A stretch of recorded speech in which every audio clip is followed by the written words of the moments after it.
Bonjour chers téléspectateurs, on est le mardi 6 septembre 2022 li xew ci biir internet bi juste après journal bi leen rédaction bu télévision Futurs Médias di dégtal saa su ne su jeexee waa team heure bu baax bi ñëw min ngeen hashtag bi midi plus la sunu net Facebook live YouTube live Instagram live ñi ngi actuellement en direct ci Facebook ak TikTok ak Instagram équipe digitale baa ngi ci ginnaaw. Li xew ci internet bi nag c'est votre journal du web man ak Merry Beye Diouf ñoo leen koy présenté lundi ba jeudi lépp loo xamante ni actualité la li xew ci internet bi mais dañu leen di vérifier def fact checking gën a leeral yenn vidéo yeeg yenn images yi nga xam ne dañ koy partagé ci réseaux sociaux yi mais surtout alerter internautes yi ci yenn yi nga xamante ne ay dérives la ñu seetlu ko ci internet yeeg réseaux sociaux yi internet nag du réseaux sociaux yi rek waaw ay parfois ay. yeneen ak yeneen yoo xam ne ñu ngi koy am ci yeneen plateforme yi mu nekk luy leen di jariñ yéen internet rawatina ci ñi nga xamante ne dañuy wut liggéey waaw ñun sax xam naa ne temps yi nañ waajal benn affaire boo xamante ni temps yi jeunes yi nga xam ne ay diplômé la ñu déposer CV jaratu ko grâce à internet mën nañ defal li ñu duppee seen réputation ngir lépp gën a yemb jaajëfal leen Merry ñu ngi lay nuyu di nuyu encore nga nuyu ñu bàyyi la nga nuyu internautes yi ak téléspectateurs yi. waaw Ndiaye di la fay di nuyu aussi suñu téléspectateurs yi ak ñi nga xamante ne ñoo safoo à chaque fois bu heure bu baax bi jotee léegi xanaa léegi miin ngeen ko di ñu seetaan moo xam fi ngeen ñuy seetaanee ci télé la wala sur nos plateformes digitales Facebook Instagram wala YouTube donc di leen naan namoon naa leen trop waaye tey maa ngi fi ànd ak Ndiaye pour présenter leen li ngeen xamante ne moom moo daal di xew ci diggante démb ak tey ci biir réseaux sociaux yi ak partout dans le monde. di xalaat bu baax ñi nekk ci maison d'arrêt yi ndaxte jot nañu message yi voilà lu ci bari nee nañu baaxoon nañu di suivre émission bi mais surtout suñu onde positive yi nga xam dañ koy dégager di leen ko dégager di leen xalaat yàlla ngeen génn ak jàmm delluwaat ci seen njaboot ñi nga xamante ni waa 100 mètres waa ñeneen ñi nga xam ni ngi ci bérébu am ak jafe-jafe ak yoon jot nañ message yi ndaxte saa su ne dañuy suivre télévision Futurs Médias di leen xalaat bu baax a baax a baax jaajëf ñu démarré ak lan ngi ci safar gi sànq ba tey yaa ngi gis publicité yeeg bande annonce yi nga xamante ni groupe Futurs Médias fas yéene yóbbu délégation yu am solo fële ca béréb bu sell bi di Touba xam nga démb annoncé woon nañ leen ne hashtag bi sunu safar la envoyé leen ñu seen ay vidéo grâce suñu numéro téléphone 78 442 38 93 loolu mooy numéro téléphone bi nga xamante ni déjà depuis démb ñëpp a ñuy envoyé fépp foo leen nekk ci Sénégal du Sénégal rek fépp fu Sénégalais nekk ba ci diaspora bi am ngeen possibilité envoyé seen ay vidéo grâce suñu numéro téléphone WhatsApp bi dañ ko fi bàyyi pour yéen équipe digitale bi defal leen seen ay safar xam nga safar moom bi buñ ko lancé première safar ba 18 safar koñ bu ci nekk ñi ngi safar envoyé leen ñu seen ay safar ñu daal di koy partagé loolu am na solo mais. waaw dafa am solo parce que dafa nekk loo xamante ne nii xam ngeen nekk c'est d'actualité et que ñun ñëpp ñu ngi fa destination Ila Touba lay doon le 15 septembre incha allah donc comme ni ko Ndiaye waxee rek du ma si sax yàgg fu ci nekk dans Dakar ak partout dans le monde ci diaspora bi ku ci nekk yaa ngi commencé di safar di préparer li nga xamante ne moom moo di grand magal de Touba donc yéen tamit saa yoo leen defee seen safar rek yónnee leen ko ci numéro bi nga xamante ne moom lañ leen dégtal su ko defee ñu nit ñu daal di leen ko waneel fii ndaxte loolu la fi émission bi nekkee. jot nañu ay vidéo yu bari ñu njëkkee ci ak waa waar wi ñoom déjà tàmbali nañu seen safar envoyé nañu seen ay vidéo comme ni ñu leen ko waxee ñu daal di koy fas yéene partagé lu am solo la ñoom ña nga ca safar ba safar Aada Gueye Baye Fall. macha allah ñu dégtal leen ko vite fait ñëwaat daal di gën a jukki li xew bu baax ci internet bi. yépp lee tax nga am Touba mosoo daw ngirub saay saay tawaaju fi dégg tay bu koy pont doon jam dootu tal mukk waa Touba talooy wax mosoo fa waxtu doo daw ngiru ko ragal ku naa tey dafay kabbar na njukkal borom Touba. safar def ne ni moo xew yaa ngi waaj. bu baax sax. tey fu mu ne nii moom sama waa ji li ma daloon daaw du ma dal xam nga daaw nekk ma fi woon. waaw waaye ren bëgg teel a dem. ñii ren moom dégg naa est-ce que du mu bokk si ñu njëkk man d'habitude dama daan xaar ba veille bi. mais bi yoon veille bi sama anniversaire lay tombé donc dama bëgg a teel a dem. kon yow da nga bokk ci septembre yi. waaw septembre bu. nous sommes le mois béni. mois bi oui mois béni. nous sommes le mois béni. team septembre. waaw kon de fasaale lañ ci baax na dafa yemook màggal. bu baax sax damay ñaan sax ñu fasaale waaleel ma. waaye kenn du fàtte seen bopp yéen ñëpp ñu ñaanalante rek su ko defee ñu egsi incha allah si jàmm ci safar bi ba dañ ma ñaanal. incha allah ci ñaanal la dëkk yow. boo am ñaareel rek c'est ça. Suivant. Sujet suivant. loolu laa bëggoon mais doo am ñaareel yow moo xam naa bu ñu waxee waxu aaw. ay Ndiaye kii donc voilà comme ni muy demee ci réseaux sociaux yi rek ay bind ñaareel. Ndiaye nañ def suñu transition te dem. actuellement li gën a fës nag ci réseaux sociaux yi ak internet bi mooy des génn àddina Imam Ndao. waaw Imam Ndao nag daal dinañ ko moom mi nga xamante ne moom moo judd le 6 mai 1960 fële ca Ndaalaan moom nag di doomu Ousmane Ndao Ndaalaan Mbalik foofu la juddoo donc di doomu Ousmane Ndao moom moo daal di génn démb àdduna donc ñu présenter à toute sa famille nos condoléances donc moom nag il est parti suite à une courte maladie fële ci hôpital Fann donc c'est la daal di génn àdduna donc depuis boobu nag témoignage yi ñu ngi daal di bëre ci réseaux sociaux yi moo xam Twitter wala Facebook ndax ku ci nekk yaa ngi koy jéem a rendre hommage à ta manière. voilà Imam Ndao ñu gënoon ko xam ne amoon jafe-jafe ci mbirum yoon. gannaaw ba ñu génnee ko gannaaw ba yi tamit nekkoon koo xamante ni ci réew mi kenn dootu ko nattable kenn dootu ko présenté en tout cas ci réseaux sociaux yi internet yi commentaires yi bari na comme ni ngeen koy gisee ci écran bi di effectivement ñëpp a ngi naqarlu tiislu génn ko àddina Imam Ndao fi mu ne nii daal ci réseaux statut yi tey bi nga yeewoo ñun ñëpp gis nañ def annonce bi génn àddina tey ci suba ci talaata ji fële ci hôpital Fann comme ni ñu ko waxee ñu ngi seetaan nag depuis Gambie suñu benn confrère bu nekk foofu Mamadou Ba di journaliste reporter sportif waaw nekk sa mbokk la kooku di ko jaajëfal bu baax a baax message nañu watching from Banjul partout yéen a ngi ci profité waale sax di nuyu waale sama mbokk yu nekk Banjul waaw am nga fa ay mbokk sama famille yu jëkkër samay mbokk lañ ay yow tamit kon sa jëkkër tamit famille salaamaaleykum from Gambie la sama jëkkër su ma la doon kiiwal fii doo bàyyi noonu cat dafa gaaw macha allah damay gis tamit benn image waa UCG moom macha allah non UCG moom vraiment ñun avant dañ doon kaas mbalit dañ doon kaas organisation bi mais depuis bi UCG nekkee fii sans pour autant faire de la propagande macha allah li ñu mën a wax lu baax dañuy wax ne lii dafa baax exactement ñi ngi ci di góorgóorlu en tout cas ci jamono yi nga xam ne taw yeeg yu ni mel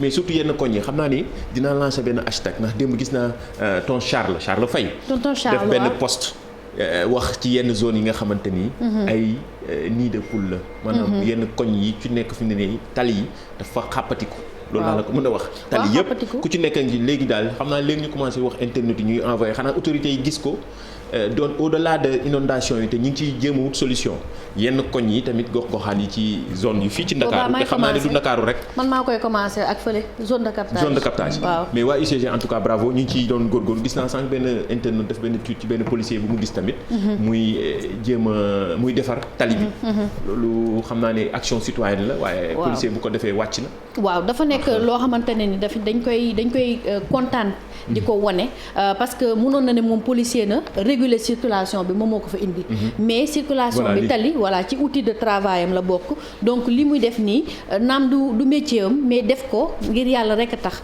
jàppale aussi ki nga xamante ne moom moo di concitoyen am donc dafa baax ñu koy wone ndax moroomu policier am dinañ ko gis wala sax pourquoi pas taximan bu demee ba foofu gaare def ko donc bu si ñëpp jàppee macha allah je pense que lépp dina gën a baax. am na keneen ku ci fi wane woon Diop. waaw sant Diop la sant. si te mu nekkoon ci zone yi dem ay cité kër góor gi di defar. nii de poli tali yi nga xamante ni aussi dafa yàqu. mu koy defar jël propre volonté di ko def volontaire la. gis naa ñu partagé ko ci réseaux sociaux yi ba ñëpp di ko woo ñi ci bari ñu ngi koy dimbali. donte liggéeyul fenn toogul rek xaar ne awma liggéey. day jóg di góorgóorlu di ko jaajëfal di ko gën a encouragé. gis naa waa Kay Diop partagé ko joxe numéro téléphone am ñëpp di ko partagé di ko gën a encouragé ci réseaux sociaux yooyu action yooyu yu am solo la c'est positif. surtout yooyu dañuy bëgg di ko partagé. waaw dafay baax di nuyuwaale aussi ñi nga xamante ne ñoom ñooy waa Mauritanie. ñu ngi toog di ñuy seetaan tey nuyoo nga nekkee ci émission bi. waaw il faut ñuy nuyoo ñu ngi nii ci live bi ñu ngi ci live bi dañu nuyu. effectivement ñoom it ci lañ bokk. ñi ngi jàkkaarloo yéen ñëpp. waaw ci seen commentaire message yi encouragé ku ne naan sama émission préférée. parce que c'est internet ah oui dafa xew chaque jour ñu am contenu wax ba desal TikTok ñu ne dañ ko kii dafa am attaque informatique. waaw TikTok nag dañu daal di wax ne que ne dafa am benn faille boo xamante ne ni benn groupe. moom moo si daal di buruxlu rek daal di hacké on va dire plusieurs comptes et milliards de comptes. donc nag ñu bëree nag ñu naan li ñu leen mën a jox comme recommandation moom mooy ngeen changer seen mot de passe et ngeen activer vérification à 2 niveaux bi TikTok nag moom ci boppam daal dina génn ci benn tweet. daal dina ne loolu amul. moom nee na. kenn piraté wu leen nee na kenn piraté wu leen démentir information waaw ñoom loolu amul te boo demee ci seen compte Twitter officiel crédible sax ñoo ko partagé c'est du crédible yoo xam ne dañ leen xàmmee lool ci mbirum vérification mais surtout aussi joxe information yi mais loolu rek ñun chaque jour dañuy conseiller nit ki ne chaque 6 mois chaque 3 mois day leen changer mot de passe voilà di def quel que soit di activer li nga xamante ne moom moo di demande de vérification que ça soit sa compte Facebook Twitter TikTok surtout TikTok nga xam ne temps yi moom moo xew. waaw mais c'est compréhensible nag Ndiaye parce que xam nga comme instant yi moom moo mën a jeu bi. attaques yi moom bu yeboo il doit s'attendre à des attaques venant de partout. am na fi ñuy waxee TikTok dama fàtte woon ci waajtaayu màggal gi am na vidéo boo xam ne ñu ngi koy partagé bu baax ci TikTok bi xam nga vidéo bi may wax. xam naa ko mooy waaj màggal bi di entraîner di tëb. ñun ci foofu la ñu nekk. Youssou bu pare ak Tons ci ginnaaw wan leen ñu vidéo boobu. wane ni fi mu ne nii murid yëpp a takku. waaw kay vidéo baa ngi bàyyi leen ngeen seetaan ko dafa ànd ak émission bi en reetaan nag yi ñuy partagé ci TikTok. gis nga ni mu takkee ndigg bi. acca bismillah.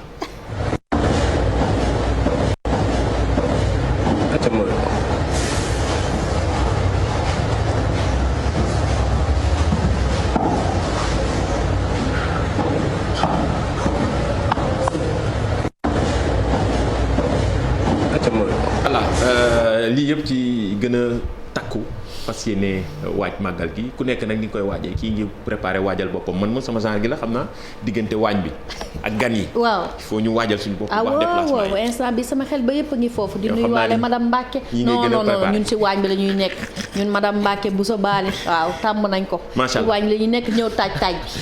mairie rek kay wax. aywa bàyyi ma WhatsApp léegi groupe yi administrateurs yi am na possibilité effacer message. yow ni ma kontaanee ci lii. mais loolu c'est une information de taille hein.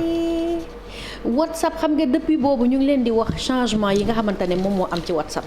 léegi nag dafa am ay nouveau changement boo xamante ne boo leen actualiser seen version WhatsApp di ngeen ko am mais jàppale ne changement yi bëri na mais bi nga xamante ne moom mooy changement phare bi nit ñi gën a kontaan mooy ñi nga xamante ne ñoo nekk admin de groupe mën nañu maintenant supprimer li nga xamante ne moom moo di message c'est-à-dire kenn bu dugalee benn message. bu la neexul bu la non déedéet pas bu la neexul nañ ne boo xamante ne méngoowul ak esprit groupe bi wala lu mën a jaxase yow mi di admin am nga possibilité daal di ko supprimer rek ma xalaat sama groupe ya ñi nga xamante ne maay admin seen groupe bu famille groupe 6 non du groupe 6 la maay admin léegi supprimer laay def information bi mooy administrateur groupe WhatsApp am na possibilité supprimer message yu kii bokk ci groupe bi bu fekkee méngawul voilà ak esprit groupe bi nañ ko waxee par exemple groupe bu rédaction yi nga fay dugal ay jaay Adja digital mooy def yooyu.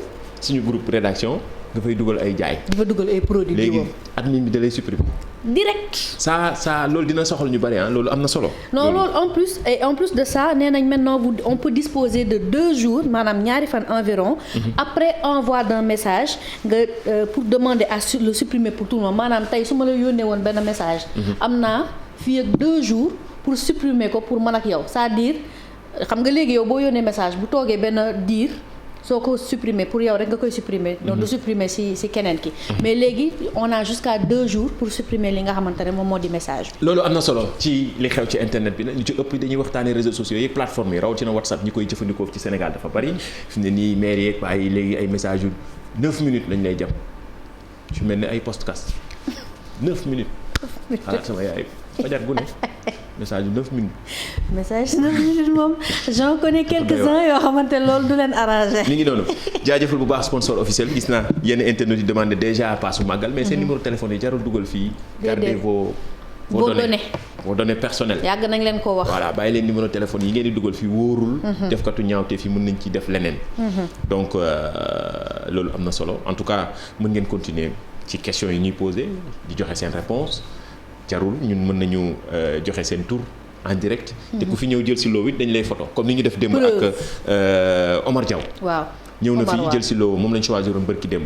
semaine dernière bi mu ñëwee voilà ñëw na jël si loo amul téléphone mais ay gadget la choisiroon nañ ko grâce à suñu sponsor officiel Jili CSB ma nga nekk rond point cité Kër Góor gi am na yeneen i boutiques yi nekk diggante Colobane Gueule Tapée surtout ci wàccaayu màggal gi Jili ci boppam day may ay paasu màggal waaw ñu koy waaw dafay bàyyi ay paasu màggal donc Jili CSB di ko nuyu di ko jaajëfal aussi si li nga xamante ne moom lay def ndax moom mooy sponsor principal émission bi donc saa yoo leen bëggee lépp li nga xamante ne moom moo di objet Samsung certifié ngeen daal di dem ci boutique am yi wax nga ko léegi Parcelles Colobane cité Kër Góor gi boo leen fa demee ay yu mucc ayib daal ñu leen fay xaar wan ñu image cachée bi kan moo nekk ci ginnaaw image bi commentaire leen ngeen wax ñu kan moo nekk ci ginnaaw image bi am ngeen possibilité balaa émission bi jeex ñu choisir ci kenn c'est vite fait réponse bi nga joxe nii tey kan nga def kon kii Serigne Bass Abdou Khadre la waaw porte-parole lu Touba nekk koo xamante ni yàlla gën a dëgëral taxawaayam ñu fonk ko lool ñu joxe bonne réponse bi bari na commentaire yi tamit ci internet yi bari na nii la ñuy def dañuy jël benn image koo xam ne kilifa la ci réew mi wala koo xam ne bokk na ci taarixu réew mi ñu nëbbu ko bàyyi leen ngeen commentaire léegi image cachée baa ngi nii wax leen ni kan moo nekk ci ginnaaw image bi waaw bu leen yaakaar ni nag du ma joxe sax indice ma leen di bàyyi rek ngeen commentaire vite fait internet yi joxe seen xalaat ci image cachée bi am possibilité ci paasu màggal yi ak Jili CSB mais aussi ak gadget yeeg loo yi nga xam dañ ko fiy joxe pourquoi pas téléphone portable yóbbaale Touba lu am solo la. waaw ci waajtaay gu am solo gi nga xamante ne moom la ñuy def nii am na bu ñu envoyé image yu vidéo Imam Ndaw bu am solo bu muy waxtaanee ci ndaw ñi. waaw naka la ndaw ñi war a gën a mën a comporter woo fii jamono toll ak xarala yeeg yooyu internet comme que c'est une émission interactive actualité bi mooy génnu àddina Imam Ndaw ñëpp di ko jaale ci réseaux sociaux yi gën ko ràññeeku nag jafe-jafe yoon yi mu amoon ci ay at ci gannaaw bu ñu bàyyiwoon ko tey nag ñu xëyee ak nouvelle bu triste bi ñëpp di ko partager ci réseaux sociaux yi comme que internet ak li xew ci biir internet bi mooy seen journal du web ñu dégtal leen extrait bi. murid bu fekkee dafay roy sa Cheikh Ahmadou Bamba rahimahullahu tabaraka wa taala Cheikh Ahmadou la mu doon wax mooy melal ni suuf lu bon loo am sànni ko moom mu jël ko soppi ko njëriñ suuf noonu la da ngay jël fële benn potu sàmbur ñëw sotti ko moom mu jël ko transformé ko li ñuy wax tos boo fa jiyee mu nangu lool. am na solo loolu ci tegtal yi mu doon tegtal ndaw ñi ci woyof ni ñu mën a woyofee waaye ci digle gi Serigne Touba ñu ngi ko doon def ci prétexte wàccaayu màggal gi Imam Ndaw yàlla na ko yàlla xaaral àjjana amiin loolu am na solo action citoyenne tamit diñ ci jóg rawatina bii dafa spécial ndaxte ay ndaw yuy def seen 18e édition ab camp de vacances boo xam ne dañ koy def ngir ndaw ñi rawatina nag fi jamono toll ak xarala yu yees yi ñoom dañoo jël seen initiative ngir gën a mën a ñaax ndaw ñi nan la ñuy comporté woo ci internet ak mbirum numérique ak réseaux sociaux yi. waaw dafa nekk li nga xamante ne moom mooy éducation numérique te éducation numérique dafa baax léegi ñu inclure ko ci éducation bi nga xamante ne moom la ñuy jàllale à l'école. donc en attendant nag ñi jël seen initiative bopp daal di commencer li nga xamante ne moom moo di éducation numérique bi def ko camp de vacances comme si vacances lañ nekk xale yi dugguñu école. donc dafay baax et c'est du 18 août au 11 septembre donc ñu ngi fi ba ci kanam ñu jàngal xale yi li nga xamante ne moom mooy éducation numérique naka la ñuy utiliser internet naka la ñuy utiliser leneen ak leneen en tout cas li nga xamante ne nii dafa manko nekk ci mbirum digital ak technologie te dafay baax ndax xale yi plutôt ñu mën ko maîtriser mieux ñu mën ko utiliser demain. am na solo ndaxte nit ñi ñuy xamal que ni plus de une cinquantaine d'adolescents de la banlieue participent à cette formation lu am solo di ci jaajëfal suñu confrère Migui Marème Ndiaye bu iRadio ak surtout association bi mu àndal lii am na solo ndaxte lii dina tax ndaw ñi gën a ñaaxanteeg miinanteeg internet yi réseaux sociaux yi autorités yi tamit war ci jàng ndaxte léegi fi jamono toll au lieu ñu naan xale yi tere leen internet yeeg réseaux sociaux yi comme que àddina day dox nañ leen ci gën a gindi wan leen ko waaye naka lañ koy jëfandikoo nekk na lu am solo je pense mën nañ déglu benn extrait ci seen formation bi vite fait daal di ñëwaat. Pour rapporter le travail du groupe les jeunes leaders, les comportements à éviter les comportements à éviter dans le numérique sont nous avons évité les publications néfastes comme éviter des choses qui peuvent faire mal à quelqu'un ou au petit maanaam lépp loo xam ne mën na andi voilà mu nekk loo xamante ni ñu ngi ko jëlee fële ci suñu naataango yu ci mel ne ñoom Midi Marème ak seen association bu am solo bi ñu ngi ko amalee fële ca banlieue bi ca former ndaw ñi. ak action citoyenne la lu ñu war a magnifier la mais gën a ñaax ci tamit yeneen ci gox-goxaan yi ngeen def yu ni mel ngir gën a former ndaw ñi. waaw formation ndaw yi dafa daal di important mais aussi di def loo xamante ne moom la ñu tuddee action citoyenne. dafay daal di baax te fii ñun émission bi loolooy suñu rôle wane li nga xamante ne nii dafay baax dafay jëmale réew bi kanam donc looloo tax ñun tamit ñu daal di jël décision bépp action citoyenne bu nit def mën ngeen ñu ko yónnee sur nos plateformes digitales dinañ ko daal di jot su ko defee ñu daal di ko wane fësal ko. mais dañuy wax mel ni ku naan nii mooy suñu rôle machin te démb ci kaaw Padois bi mi ngi ci. naan maire bi source ñii Sénégal laa lay wax ñu leen tegee caméra yi dañuy wax naan woy c'est que voilà vraiment et pourtant keroog maire Padois xam nga def na vidéo bi wax naa ci démb vidéo bi def na buzz ñëpp naan maire Padois ci la nekkoon. man de gis nga du ma ci wax danga maa bëgg jaxase àdduna. waaye yàlla baax la waxoon na jotoo ci audio maire Padois. ñu naan jotuma ci sama doom daf feebar taluma ko. waaye daal mën naa ci résumer ab cas. loo ci waaw parce que xam nga nous sommes des journalistes il faut qu'on se tienne au courant.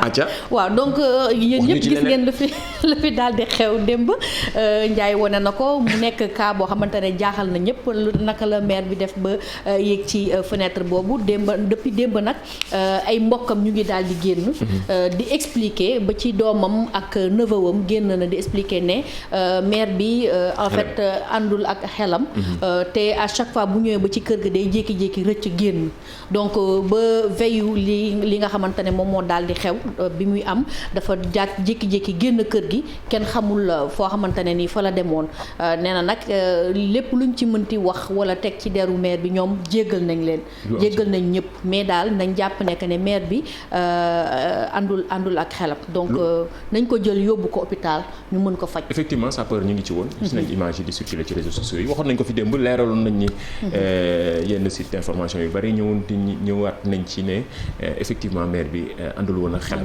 effectivement donte nag bari na ci ay polémique bu nekk di ci wax ak dugg ci génn ci mais toujours ak internet fi jamono toll moom gars yi di leen lëñ bati cas bi ba mu leer nañ mairie ci la nekkoon moo ko waral mu absenté dem yàlla baax na ma des ko envoyé spécial la ci woon yàlla baax na ba am na ay preuve clinique ba ma nga fa woon maa nga fa woon Astou Ndione félicité nga ko ci mariage am yu jotuma kaa félicité vas-y félicité beneen kaa ngi noonu ah waay Astou madame Seck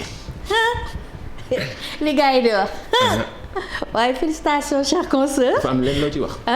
ji bokk ma ci dara ñun dañuy féliciter rek. man félicité naa démb yow félicité tey. dañuy féliciter rek di ko souhaiter heureux ménage di ko naan bienvenue dans la cour des grands. Moom madame Yérim Seck. waaw réseaux sociaux yëpp ñu ngi manko di la féliciter. yaa wax lii. waaw ñu ngi koy féliciter. yow yaay féliciter. mais réseaux sociaux bul waxal kenn. ñoom ñu ngi féliciter man maa ngi féliciter. ok bàyyi jàmbur mu sëy sëyam. am na solo. jaajëfal la moom démb félicité nañ ñun félicité en tout cas grand Yérim Seck. non plus sérieusement voilà ñu ngi koy souhaiter un très heureux ménage voilà bi ñu nekk. ki mu jël tamit di suñu consoeur di Astou Ndione nekk tamit koo xamante ni am taxawaay loolu ci liggéey. très professionnel. voilà di leen souhaiter macha allah heureux ménage leneen lii tamit dinañ ci wax mooy trophée tour bi. waaw actuellement coupe du monde bi mi ngi fii ci Sénégal. gis naa commentaire yi gars yi naan nañ ko teel a wér di gaaw. mu ñëwaat. waaw nañ ko wér waaye surtout nañ ko protéger. wér protéger non bien sûr. sécurité kay kenn waxaale wu ko. baax na Sénégal lañ nekk donc histoire mosoon nañu wax nit ñi mosoon na am yu ni mel mais bul sori foofu yëpp bul yóbbu foofu yëpp sa xel. trophée bi mi ngi ci Dakar actuellement nii balaa ci lii. balaa loolu war nañu trophée tour bi ba pare waaw. coupe du monde bi mi ngi fii ci Dakar. ànd ak Trezeguet David Trezeguet nekk champion du monde ci atum 1998 ak équipe bu France nekkit koo xam ne ku ñu fonk la nekkit ambassadeur bu FIFA di wër Afrique nag di fàttali ni juróomi pays africain fas yéene ñu bokk ci coupe du monde Qatar 2022 ñu ngi ko jàpp ci mois de novembre ak décembre ci at mi coupe du monde bi tey yegsi na ci suba si fële ca AIBD kilifa yi teeru ko ci mel ni ministre des sports fas yéene ñu ko jébbal président de la République suba mu def ci ab cérémonie bu am solo balaa moo delluwaat trophy tour la rek day wër ak maanaam ànd ci sponsor bi ngeen di seen noonu di Coca-Cola. waaw kon nag na si gars yi commencé rek def liñ ci war a def yëpp. su ko defee def ci ñaan mu ñëwaat. voilà mu dellusiwaat fii. mu dellusiwaat ci décembre. ci décembre bu neex kon.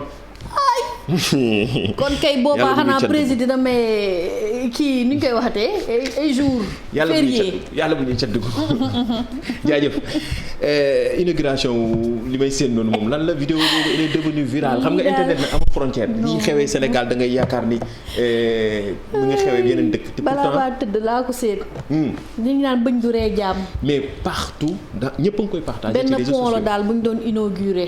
fan la ñëpp di laaj ci lii fan la Congo la. ah RD Congo waaw RD Congo donc dañ doon inauguré pont bi def seen discours bu dëgër bu jaar yoon. waaye daal li ma jaaxal mooy ba ñoom ñëpp taxawee ci pont bi war a dagg riment bi rek. yëf ya. pont ba commencé maam. ñu dégtal la vidéo bi ñëwaat. Maman Hurlaine Badila, des passages dans ces coins, avait trouvé ces ponts dans un état de délabrement très avancé et avait promis à la population.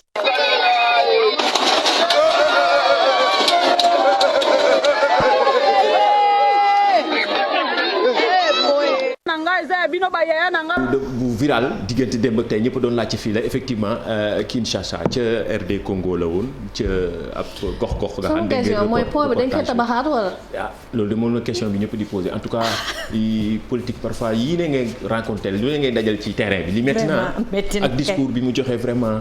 jékki-jékki rek dogal am heureusement moom sauvé nañ ko moom. ah yi gis nga mu jàppandoo laajte ba xam ne amul ñu ci gaañoo yooyu. non il faut bon dinañ topp kaa bi rek xool waaw.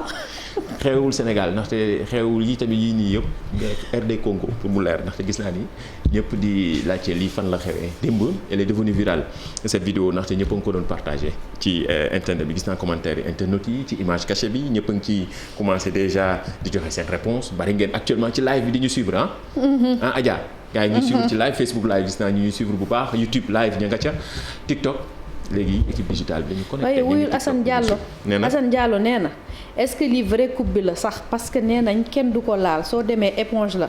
non day tooñ trophée coupe bi day def tour bërki démb la dem Ghana ñëwoon na fi 2018 bi Sénégal di waajaat beneen coupe du monde day def tour kilifa yi jot ko ànd ak sponsor yi baaxoo nañu FIFA di def yu ni mel ñi ngi ci seen di ko partagé ci information yëpp ci seen compte officiel ñi ngi Twitter waa FIFA yéen kay coupe bi ak yooyu yëpp ñaan leen yàlla mu ñëwaat fi waaw yéen jël nañ course rek quelques mois comme que ñëw na fi nii dans quelques mois mu ñëwaat fi lu am solo la loolu pour vous dire que ne voilà commentaire yëpp ñu ngi koy gis en temps réel ci suñu live Facebook plateforme digitale yi Facebook live YouTube live Instagram live léegi balaa ñoo jeexal ñu wanewaat image cachée bi ndaxte gis naa ñëpp di ci commentaire waaw ñi yaa ngi ko ma am na ñuy trouvé am na ñu trouvé wul wax leen ñu kan moo nekk ci ginnaaw image bi bëree ngi trouvé moom hashtag bi Midi Plus sunu net Facebook live YouTube live Instagram live ngeen commentaire équipe digitale baa ngi ci ginnaaw peut-être ñu choisir ci kenn suba daal di koy wax mu ñëw jël si loowam comme ni ñu def ak Omar Diaw wan ñu Omar Diaw démb la ñëw jël si woon na téléphone mairie nag ba sonn pour montrer que ni gars yi dañuy attaché wu trop ak émission bi quoi dañuy bëgg a ñëw partager ak ñun fekk maa nga fee ca clinique bi ma ne ko woowal Ndiaye mu ne ma Ndiaye mi ngi direct ma ne ko toogal xaar oui effectivement Ndiaye ngi ñëw noonu la demee dañuy ñëw toog xaar vraiment ñëw na toog xaar xaar ba ñu paree ñu jox ko loowam daal di partager image bi ak moom jaajëfal Youssou Sila mi nekk ci ginnaaw doon jàpp ci yëf yi mooy jàpp ci éléments yi léegi nag balaa ñoo tëj am naa benn vidéo bu mu la bëgg a may def ban la benn ambiance xam nga indi woon nañ fi benn maçon maçon bi ñi naan kii est-ce que chantier bi dina gaaw a pare maçon bi ñëwaat na lii laa gis waa benn opérateur mobile di leen gën a partagé na gis naa ko acca ñu dégtal leen vidéo bi ñëwaat daal di jeexal tàggatoog yéen jox leen dig daje ba suba ci beneen numéro li xew ci biir internet bi en attendant ñu bàyyi leen ak vidéo bu ñëwaat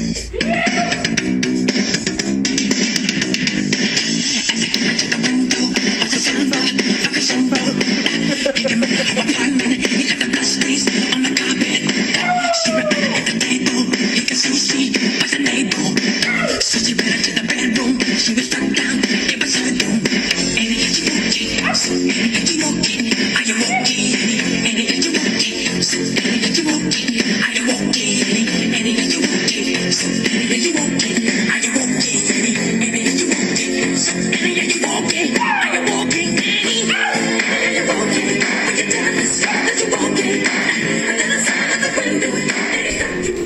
jaajëf loolu ambiance bu neex la parfois gars yi dañuy stressé nii ak internet bi parfois am na ci ñoo xamante ne ñoom seen TikTok ak seen statut WhatsApp. wallaay du ñu def dara lu dul ay reetaan yu leen di bégal. daal àdduna das koy suukar. loolu la mag yi di wax. kese waaw yii dafa neex. am na internet yi ñuy demandé nañu nañ leen wanaat vidéo policier bi parce que loolu c'est un bel exemple. waaw. mooy policier bi defar tali bi noonu bi doon defar tali bi d'ailleurs mooy suñu image du jour ñun. gis naa benn tweetos benn internaute daal di koy posté ci Twitter policier bi voilà mooy suñu image du jour lii un bel exemple te pourtant ñoom baaxoo nañ di ko def gis nañ suñu policiers yi nag ak gendarme yeeg sapeur pompier dama leen duñ jóg ci di leen féliciter chaque jour non ñoom kay macha allah parfois nga gis yenn action yi nga gis leen démb rek wala bërki de maa ngi gis benn vidéo xam naa waroon nañ koo partager sax armée bi wàcc ci yenn gox-goxaan yi actuellement nii ci mbirum plan Orsec ba ci fële zone de captage ñoom ñooy réguler li nga xamante ne moom moo di circulation parce que foofu la situation mooy loolu mais franchement gàcce ngaalaama ñoom parce que dañ ko teg ci yoon daal. macha allah waaw ay professionnel waaw vraiment chapeau félicitations. ci lii moo tey moo nekk suñu image du jour ni la ñuy jeexale tàggatool nag ak internautes yeeg téléspectateurs yi. waa di leen jox dig daje demain incha allah si beneen émission li xew ci biir internet bi en attendant di remercier ki nga xamante ne tey moom moo ma solal gis ngeen robe bi nu mu rafetee en été wu avec les couleurs comme ni ko Baye Cheikh doon waxee il faut oser les couleurs en orange. donc muy Massimo Shop joignable au 77 097 92 10 77 097 92 10 saa yoo leen demee Massimo rek am na fa ay jumpsuit ay robe et cetera donc di leen jox dig daje demain incha allah ñu daal di ñun tamit commencer suñu safar di leen won modèle yi génn waaw pour ngeen yóbbaale ko. macha allah ñu ngi ci wàccaayu safar gi jaajëfal aussi déjà suñu équipe yaa ngi waajal jëm fële ca Touba dara du leen rëcc ci Touba ci yoon beeg ñi waajaleeg yooyu équipe digitale bi aussi ñoom Pape Jean liggéey bu am solo bi. ñoom mag yi ñi ngi déjà di envoyer ci statut WhatsApp yeeg yóbbaluk màggal gi. lu am solo la xam naa dinañ ci ñëw ci jeexitalu semaine bi jaajëfal leen jox leen dig daje ba suba ci beneen numéro li xew ci biir internet bi.